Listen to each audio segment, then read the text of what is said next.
మనకి building owner ఏం చెప్తుండంటే tube లైట్లు ఉన్నాయి ఓల్డ్ మోడల్, ఇవి తీసేసి కొత్త వేయాలని చెప్పిండు. ఇది సైట్ సింగిల్ బెడ్రూమ్ ఇది. అయితే సరే సార్, ఓకే సార్, మార్చేద్దాం సార్ అని చెప్పాను.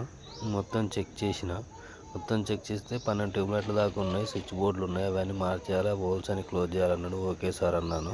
సార్ అయితే చాలా మంచోడు బిల్డింగ్ ఓనరు. మనకైతే ఆ వర్క్లు ఎక్కడ ఏమొచ్చినా కూడా మనకే చెప్తారు అన్నట్టు. ఇట్లా okay. Thank you for the watching video. Thank you for the share చేయండి, సబ్స్క్రైబ్ చేసుకుని వాళ్ళు ఉంటే సబ్స్క్రైబ్ చేసుకోండి, కామెంట్ చేయండి. Thank you for the watching video. Thank you to all.